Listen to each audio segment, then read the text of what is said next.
Hello and welcome back to the Field Coach Experts podcast, the place where franchisors and field teams come to learn practical ways to strengthen their system and empower their franchisees. I'm your host, Angela Coté, founder and CEO of AC Inc., and today we're diving into a topic that is at the heart of franchisee performance, how brands create the kind of culture that builds accountability and actually moves franchisees forward. So we're going to talk about this today and how building a culture of accountability requires both systems in place and coaching capability. And today I'm joined by Christina Chambers, Chief Franchise Officer at DOXA Talent.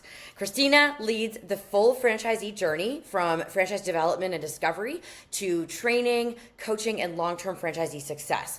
With more than 25 years of franchise experience, Christina was brought in early to help scale DOXA the right way, which I love, including building intentional field support and implementing strategic growth coaching from the ground up to create a people-first franchise system built for long-term success. Yes, love, Christina, that you were brought in to get things right from the start. Very cool. Must be so interesting for you. Welcome. How are you? Good. Thanks, Angela. I appreciate you having me today. Yeah, this is going to be fun. We've had, you and I, oh my gosh, we've had so many conversations over the years about the importance of, even that what I love about you is that you're on the fran dev side for the most part. You have been anyway for your past, but you see what happens when franchisees have better support and coaching, and how much easier it is to award franchises, attract the right people, and all that. So it's always really fun for me to get to talk to somebody that has that lens. Well, thanks. Yeah, I've been in franchising for a long time, and for me, I got that full picture really early on. My first franchise job actually did franchise recruiting, real estate, training, even help with hands-on store openings, saw franchisees up close, got really good relationships with them, and saw the difference with support models. Audits versus coaching. And so, difference. I love that and that's what, we see, and that's what led to the creation of AC Inc. was that we saw that people were not clear on how to help franchisees be successful, so that the field coach or FBC defaults to this authority and compliance mode. And so you got to see different things with that. Having different background and different brands and things. And again, like, it's not like you award a franchise and then the franchisee goes and hangs out with the ops team only.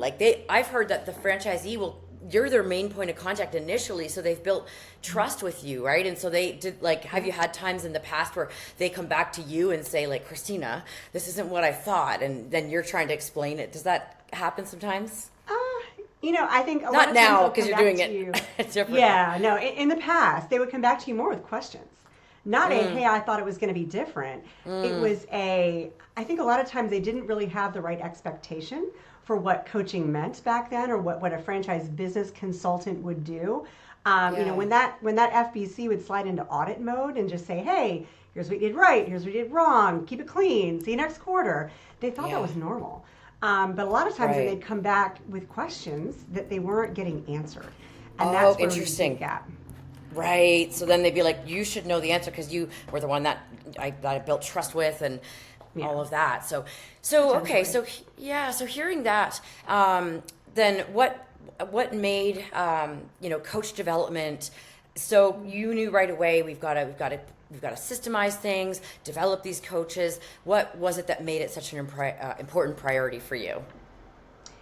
Yeah, I think, for us especially, and again, like I said, I've had 26 years experience in this, and I've seen all sides of it. So I've worked with brands, like you mentioned, who really understood the coaching model, prioritized it, and you could see the difference. Franchisee outcomes were incredibly different. It was undeniable.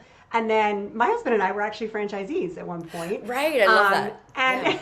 But we had that same auditing experience where, we really didn't have the support that we would hope for. We were lucky because we were franchisees coming from a franchise background and a business background, so we knew what to do. But I saw closures in that system, and it was easy to connect the dots that they would have avoided that result. And I knew if I ever got the chance to stand up a franchise from the start, I would set it up the right way. It had to be an early investment in franchisee success, because that coaching infrastructure is so super important, because you've got a lot of franchisees who come in who've never run a business before. So they don't know what they don't know, and without the right coaching, you're setting them up for potential failure down the line. Mm-hmm. Yeah, and so you saw this, you lived and breathed it, which is what made you want to do this, or like get it right from the start. So to clarify, when you started at DOXA, I don't even think there was one franchisee yet. Is that correct? No. Like big correct. Business, still like quite built out, which is great. But they said, okay, we want to franchise, and then fortunately they found you, and then you said, okay, like here's some things that are important, including getting the coaching right. And so you went from having none to where you're at now. Yeah, absolutely. And I think for us too, being an emerging brand, it's an awesome thing because you've got this blank slate. Yeah. And for me, and our CEO has a lot of experience in franchising. My senior director of sales has 25 years experience in franchising. So we've all seen the good and the bad. We're like, what can we do to set up the good? And for us, knowing, for one thing, it wasn't just hiring the right people to be coaches, but it's actually having the right framework, because people come and go. A support team, especially with an emerging brand, it grows, it evolves. And if your coaching capability is just inside of a person and one of them leaves, you've kind of lost your model. So I really did want a framework that could outlast any single person on the team, and to be able to do something in a proactive way. So we knew our very first franchisees taking a huge leap of faith on a brand where they were the first ones in the door, and they needed that proactive support. And I wanted us to show up with intention, and again, that real framework to allow us to have the right conversations with them and help them win. Mm-hmm. And I know you've worked in different brands at different stages. One thing that we see a lot is that a lot of brands that don't have somebody that's been in the world of franchising prior to, like a founder-owned brand that's growing, is that the way that they handle support is they're just answering questions, and they mean well, right? Like, and they might default to compliance a little bit, but it's more that they don't know what to do, and so they don't really do anything intentionally, like you're saying, or have a framework in place, and they prioritize other things because they don't feel the pain right away. We find it's around 30 locations that most brands start to say, something isn't right. It's usually like 3 years in and or 30 locations. So you're getting out ahead of it, but we do find people that have been in it before know the importance of it. So is that something, do you like in emerging brands that you've seen, do you see that too, where not only do they're not invested, but they just kind of, they don't think of it. They're just like answering questions, training, but then not making sure it sticks, things like that. Yeah. I think it's a lot of putting out fires and thinking, well, if I can answer their questions, or if I have a portal where they can be able to ask questions and get the answers right away, that's going to work. But really, coaching, it's a very different conversation. I think we've talked before about motivation, right? Making sure that the franchisees know, if you've got a certain goal that you want to reach, we want to help you reach that goal. But to reach that goal, there are certain actions you need to take, and you've got to be motivated to take those actions and then be held accountable to them. A lot of franchisees are coming in this as solopreneurs. They don't have a partner. They don't have somebody on their side to help hold them accountable to those pieces that are going to help them grow. That's that missing piece. When all you're focusing on is being a firefighter and being someone who's just an answer giver, you're not really building that muscle in the franchisees of setting the right actions for their goals to then be able to really hit that success mark. Yeah, and the key point there is that it's what are their goals. That's what's going to motivate them when you dig deep into that, right? So let's get into what then this motivation and accountability is what it really comes down to. And the accountability is, we see so many franchisors afraid, especially early on. Well, early on, it's that I think more that they're afraid to hold franchisees accountable because they feel like they owe the franchisee because, you took a chance on this brand and like in the earlier up to the maybe 30 locations or whatever ish. And they feel like, well, they're paying us royalties. We have to answer their questions. We have to do whatever they want, right? But that's not holding anybody accountable. What do you think of when you think about motivating franchisees and keeping them accountable? What does that look like from your perspective in the executive level? Sure. Well, I'll say I'm lucky that I joined a company at DOXA who already had a core value system in place. And by core, I actually mean the letter CORE. And the O stands for ownership mentality, which is all about being accountable for your outcomes. And we actually talk about that during our recruitment process before someone ever signs. So accountability is built into our system. It's not a surprise. It's something our franchisees have already bought into. We've had those discussions. So when they do join and we start to look at their numbers and help them through their action plans together, it's never a confrontation. It's just us doing what we said we'd do. And that's a very different conversation, and they welcome that kind of accountability. So I think, again, setting it up from the very beginning and making sure they understand what this relationship is going to be before they ever join the system, that's great. It provides a level of trust because you're doing what you said you were going to do. And that level of trust just really solidifies that franchisee-franchisor relationship. And that relationship alone gives you a lot of leeway to be able to have hard conversations when you need to. And you just said something that is so important for people to remember, franchisors, and I'm sure anybody that's listening that's further along has made this mistake, but when you don't follow through as the franchisor, right? Like it's a two-way street. And if you say you're going to do something, and then you don't, how much that impacts trust, right? So I love that you brought that up, and like it's like role modeling the accountability as well, if you're thinking of it that way. And I'll also say, if you don't follow through, then they don't think it's important. It's like, well, wait a minute, you told me all about this thing, and now we're not doing it, so I guess I can forget about it. But something as important as accountability and making sure that they are, again, taking those actions that they need to be successful, hugely important. So if you don't follow through on that, you've lost it. Yeah. And again, it's either they're, I don't know if I finished this thought a minute ago, but it's either they're afraid in the early days, or they just don't know how, or the coaches don't know how to hold someone accountable. So again, like I don't blame franchisors that are falling into that trap, because it's sort of what the industry is sort of the norm right now, and we're trying to change that, of course. And I'm glad that you're at DOXA helping lead the way with that. That's really good. Like starting out early, getting it right. Awesome. So I guess sort of a sub point of that though, just is when you think about holding them accountable, is there any? What about if a franchisee feels like that's more like you're micromanaging me? Like, what does that look like? I know it's a bit of a left field question, but how do you? I agree. I think for us, it's having that structured approach. And again, knowing that structured approach is being applied to every franchisee. So it's not just having random coaches kind of just applying their different methodologies and their different thoughts and their different ways of working with franchisees differently. It's every franchisee knows there's a framework, there's a toolbox, that we have a structured approach. That structured approach draws a line between their goals, the action ownership, and then accountability, and that leads to that accountability conversation without micromanagement, because you're really saying to them, hey, you're going to go ahead and set your goals. You're going to go ahead and set your actions. We're going to give you some advice, especially through our training program. But once you set those goals and those actions, next week we're just going to come back. We're going to say, hey, how'd it go? Did you meet it? If you didn't, why not? What do you think you could have done better? And how can we help kind of guide it back in the right direction? What are your thoughts? So it really is putting it back on them. So that accountability conversation is not telling them what to do. It's not pressuring them. It's drawing it out of them. So that, I think that methodology alone and that type of coaching approach takes the micromanagement feeling out of it.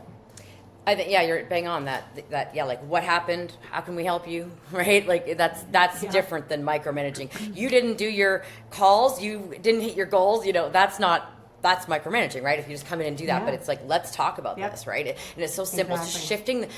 Doesn't take longer either, right? It's just different conversation. It's a different approach. Absolutely.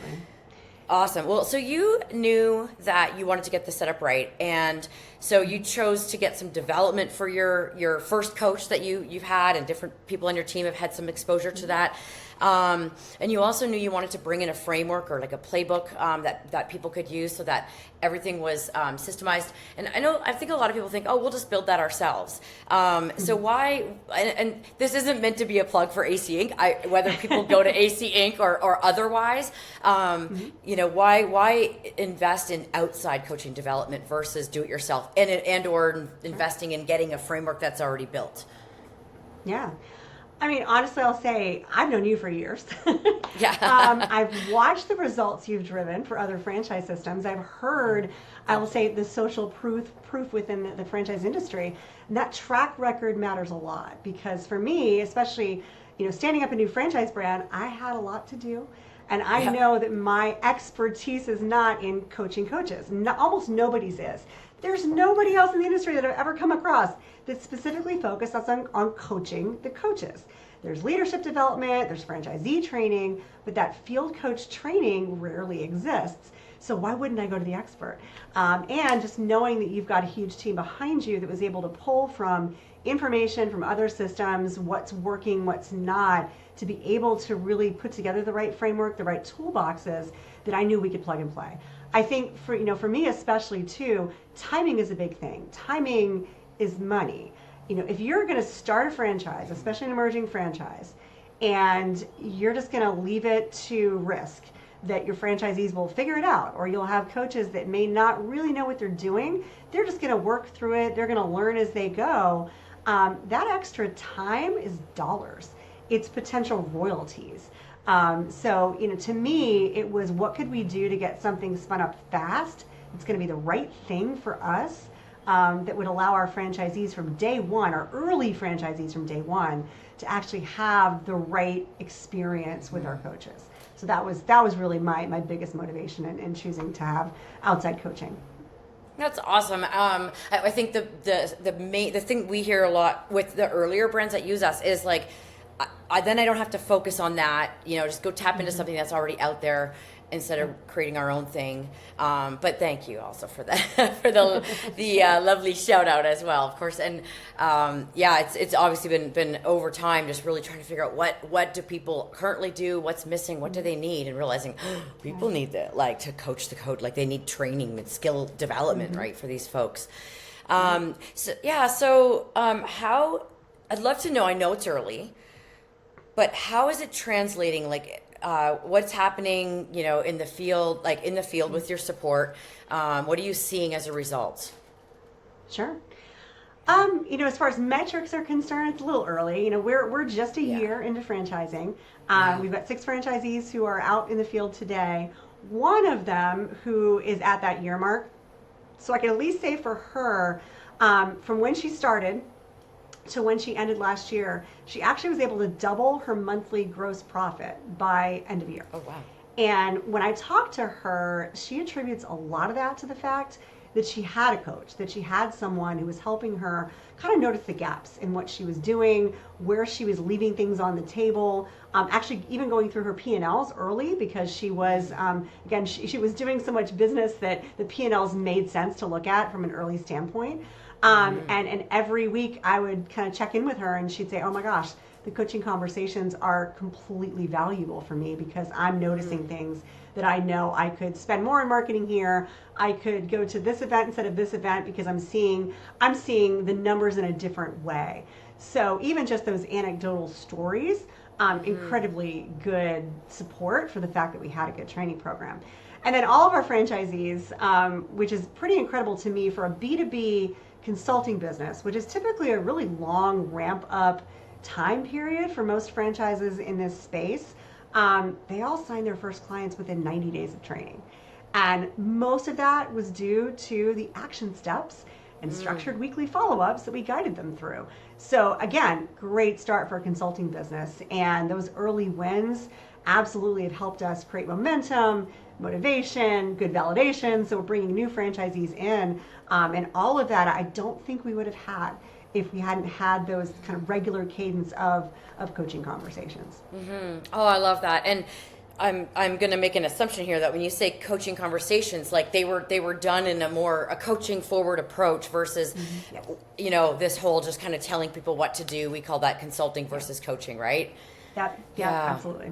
No, Amazing. I mean, it was everything from creating action plans to action steps within those plans, SWOT analysis, what do you need to work on? What do we need to add into our training program even for you? So those types of things that you don't typically see, at least early on with an emerging brand. So it definitely helped our franchisees feel like they were entering into a brand that was much more forward than they expected to. Yeah, especially for the stage it was at, right? Or is at, but especially when they first came in.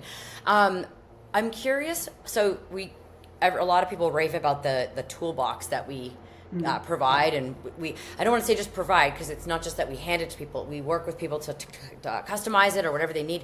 And if a brand's been around a while, then we look at, well, what do you already have? And then we go, well, here's what we can bring in. So for people that are listening, the toolbox is things like a vision plan, like how to help a franchisee think beyond what they think they can do and really reach for the stars and be motivated by their vision, which isn't, as you and I always talk about, it's not just $1 million.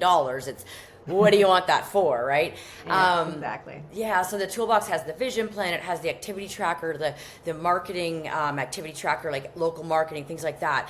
Have you started to, maybe not you, it might be somebody else on your team, but have you guys customized it, and are you using it? What's happening with that?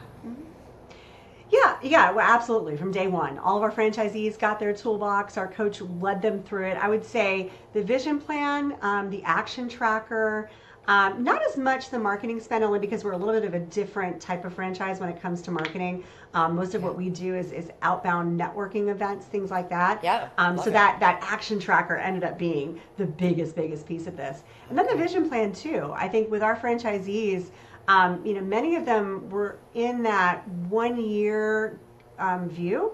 And when we sort of open it up to, well, what do you really want your business to look like in 5 years? That started to actually create a lot of more filler on, what could I do in this year to lead into next year to the 5-year plan? And really digging deep into their why, so that we had, I would say, the fodder for helping them stay motivated, to know, okay, now I know what is your ultimate goal, to be able to say, hey, if you've got a couple of bad weeks in a row and you start to get demotivated or any kind of disengaged, we now have something from a coaching standpoint to kind of draw you back to say, hey, let's take a look back at your vision plan and see, do you still want to meet this goal? Because if you still want to meet this goal, let's lead this back to, we got to get you back on these action steps. And it helps a lot to have it in one place where everyone can look at it together and know it was created by them, not us pressuring them to do something they don't already want to do. So for us, that toolbox has helped a lot for that. That's cool. Yeah. So they're more bought in when to the action steps when things get tough, because you're keeping coming back to that why. And I think I find a lot of people know that that's important, but they kind of forget, and they don't have a system in place to make sure that the coach knows how to come back to this. And I think that's one of the magic pieces of because of the toolbox, that they have that. Okay, I had another question on my mind, because you know me, I've got a list of things we can talk about, but then my wheels get going and I want to ask other things. But let's go to this. For anybody that's listening, this always creates a little bit of a laugh, but so our theme this month, this isn't the funny part, but our theme this month is motivation, accountability, and follow-up. And so, shouldn't franchisees just organically be motivated and accountable? What would you say to somebody who says that, and says, do I really, especially if they're in emerging brands, but even I see brands with 200, 300 franchise, 500 that aren't taking their coaching to this level, and there's a bit of a chip on their shoulder. They're like, shouldn't the franchisee just be accountable and motivated already on their own? They chose to be a business owner. What would you say to that? I mean, ideally, of course. But it's funny, whenever I get a question about motivation, my mind always goes back to the definition of what's motivation and what's inspiration, right? So inspiration is what's inside of you, right? What's driving you inside to do something different, to do something creative, to get something done, right? Motivation typically requires an external factor. And so to me, I'm every franchisee comes in inspired. You would hope they'd be motivated. They just spent a bunch of money. They signed a franchise agreement for 5, 10, 20 years, depending, and they're excited. And that accountability piece of reaching their goals feels very natural when everything's going well and they haven't hit that hard day-to-day grind. So results that aren't fast or aren't linear and life happens means sometimes people can lose their motivation. It's not, to me, motivation's not a switch you flip once and it just stays on. So again, even if franchisees come in motivated, the question is, how do you help keep them motivated? Because it can erode. And when it does, and you don't have a system to catch that, that's when you're going to end up with disengaged franchisees behind on their numbers, and they're not sure how to get back on track because they've just lost it. And so that's really where I think accountability and a framework for accountability that is structured, not pressure, but just structured accountability can come into play. It can create movement, ownership, answers, well, what are we going to do next and who's responsible for it? And I think it's really a mistake to assume that franchisees can self-regulate through that. We're all human. Now, some who have a very strong business background, they've done it before, they've got that accountability mindset already, and they've got plenty of financial runway too, they might be okay. But to build a scalable franchise system, you can't have the assumption that everyone walks in with all of that from day one. Yeah. You're so right that we all go through times where we get discouraged, right? It's just human nature. So bringing it back, like you said, to the why and everything. But what I generally see, I'm curious if you see this as well, but that brands that are growing, that have good, maybe franchise business review, FBR scores, or good NPS score where the franchisees are satisfied, happy, recommending the brand and growing, and, the brand is getting same store sales growth that they're looking for, all that stuff. They usually have this attitude of we need to help our franchisees with motivation and accountability versus just letting them go figure it out. Those brands usually eventually get bit in the butt somehow, right? When they don't. Yeah. It's very true. Like it's whether it's lawsuits or or the franchisees just aren't performing, and it's like, well, you have two choices. You can keep them not performing, and your company doesn't grow, and your validation goes down, and all that, or you can do this, right? Absolutely, agreed, 100%. Yeah. Okay, well, we're getting close to the end here. Let's go to.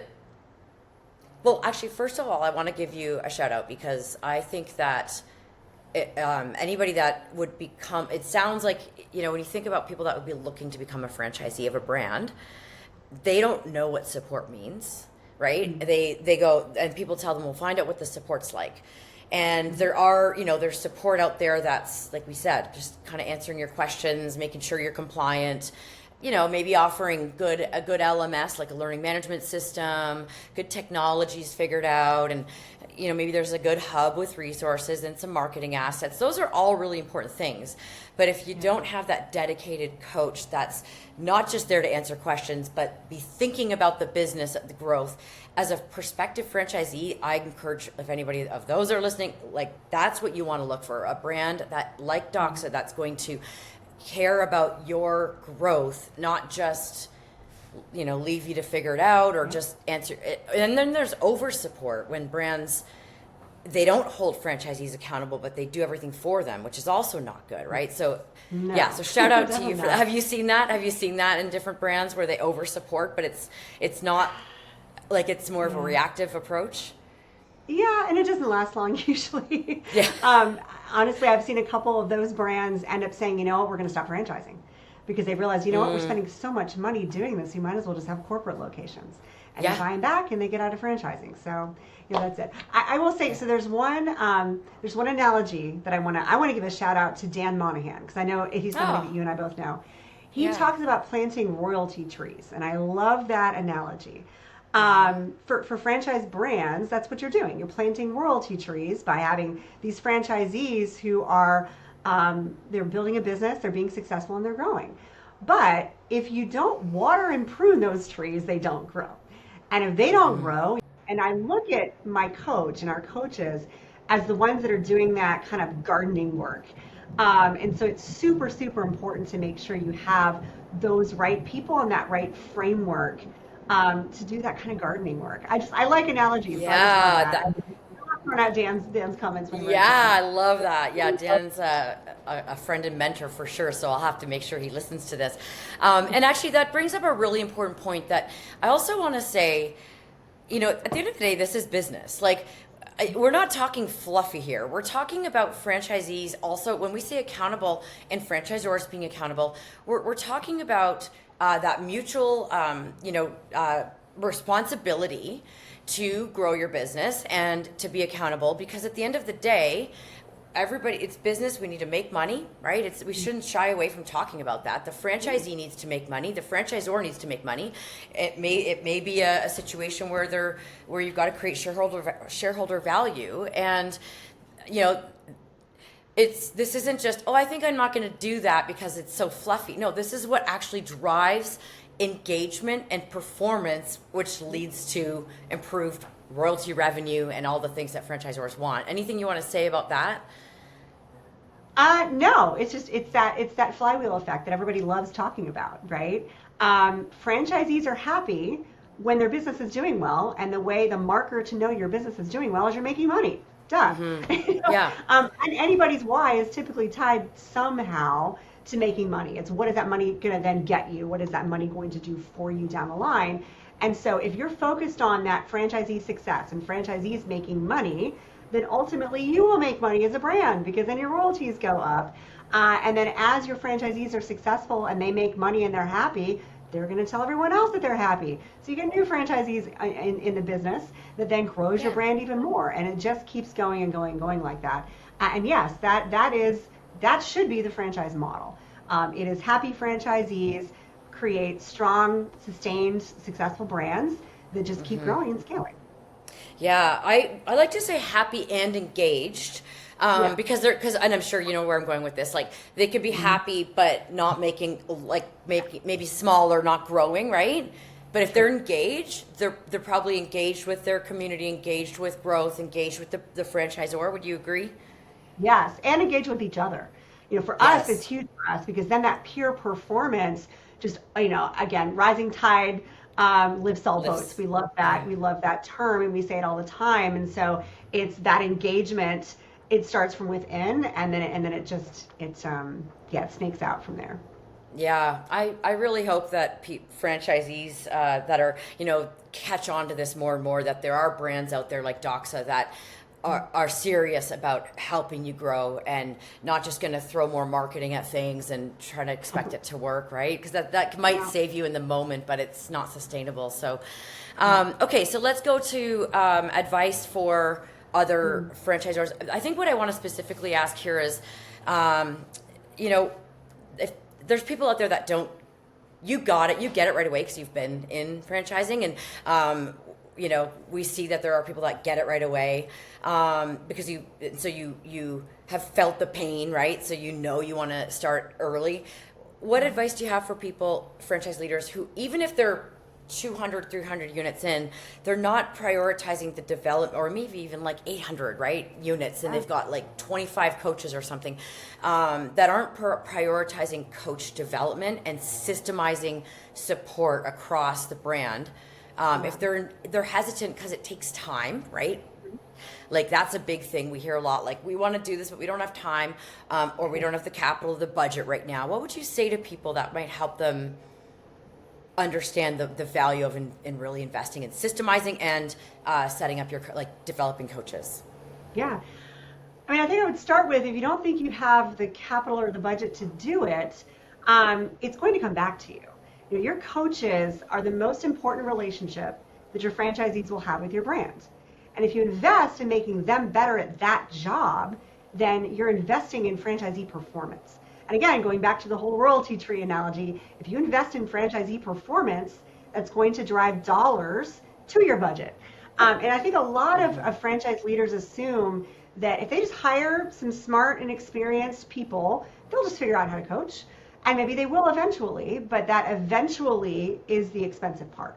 So you pay for that learning curve, and you pay for it in franchisees struggling, in potential closed units, in validation calls not going the way you hoped. Maybe your franchise recruitment starts to go down. And coaching, it really is a skill. it doesn't come automatically with a title. It doesn't come automatically with saying, hey, you're the regional franchise coach of the Midwest. Great, you got a territory, go be a coach. If every coach in your system is doing it differently based on their own style, if you don't actually have a structured support system and you just have a collection of individuals hoping for the best, you don't have a support structure. And again, if a person leaves, then maybe your support model completely goes away. And then again, you're putting your franchisee performance at risk. And that franchisee performance is the investment in your brand, because that's how you're making the royalties. So really, to me, investing in coaches, it should never be just a soft expense. It is an infrastructure build. And that return will show up. It'll show up in stronger follow through with franchisees who feel supported and engaged. They don't feel just monitored, but they really feel like they are partners in your system. So, for anybody who's hesitant about the time or the capital, I think the bigger question is just to ask, what is it costing you not to do it? Because typically that number is always going to be bigger. Mm-hmm. Yeah, and I just want more people to understand, and not for our sake. Go get whatever coaching out there you can find, but ours is kind of good, I will say. It's fantastic, and it's called from so many different franchisors now who signed up with you, who've gone through this. You've got a lot of coaches out there in the field now who have been coached, who have been trained, and the brands that I know who have worked with AC Inc., I look at their results. It's easy to connect the dots to see why they're doing well. Oh, that's so cool. Yeah, we recently heard, and we're allowed to say this out loud. Amy Kamadeka from Ellie Mental Health, when she started there, we had worked with all their coaches and coached and certified them, and she saw engagement go from 35% to 90%. Wow. Oh my God. I'm not surprised. I know Ellie. I know all those people from a couple years ago, I think before you guys got involved. So that's amazing. They were very disengaged, actually. Yeah. I mean, obviously there was a problem there, but that this is a solution. Even if your franchisees, if it's about 60%, you want to get it. And what we mean by that is like showing up to calls, showing up to coming to conference, using the tools and resources, using the chat lines and things that they can be using, right? So, So, okay, final question is just what are you, when you think about the bigger picture and the impact that you have been able to have with DOXA, and that you've been advocating for this, stronger coaching capability in coaches, what's most rewarding, or what do you feel most excited about? I was thinking about this question before, because I thank you for sharing this question before. Yeah, this one I actually used. I kind of used some of them, right? You did. So it's interesting. I actually think that I know this because I just had a recent discussion. If we hadn't decided to invest in creating this strong coaching capability, I don't know how we would have launched this franchise. And the reason I say that is I had a conversation a couple weeks ago with our very first franchisee, and she said that when she and her partners were thinking about taking the leap to become franchisees with DOXA, they weren't sure when they wanted to do it. They thought they might want to sit on the sidelines for a while, see how it goes, and then jump in. But the minute they heard about the investments we were making from day one, not just in the business model, but the fact that we were actually investing in getting a coaching infrastructure going, that we had intentionality behind it, she's like, it flipped the switch for them. And they joined. Really? Literally, the day our first FTD was allowed to be signed and it was filed, they signed, and she said, and I never knew this until a couple weeks ago, so the main reason why was when we told them our plans for doing this coaching framework and for hiring a coach before we even had our first franchisee. And that really kind of stopped me in my tracks. Like, wow, we wouldn't have DOXA today, I don't think, not in the form that we have it, if we hadn't made this investment. And so to me, that's a huge reward to know that, all right, I think I made the right decision. I at least came into it with the right mindset. And to know that building that culture and creating something visible before someone even signs, to make them believe in what you're building, that's huge. And that to me means everything, because we know that we have intentional support from day one, and our franchisees know that they're getting our all. That's awesome. Well, I love that. Yeah, because if you don't get that first one, or you don't get the first one right, Like if you get the right first person and take good care of them in this more proactive way, then you're going to get more other ones quicker. So that is awesome. That is a really cool story. I hadn't heard that, so that's really neat. No, you hadn't heard it. I didn't know it until a couple weeks ago. Yeah, you should have texted me. No, just kidding. I'm just kidding. That is very cool. Well, Christina, thank you so much. I know you're crazy busy. You got a lot going on.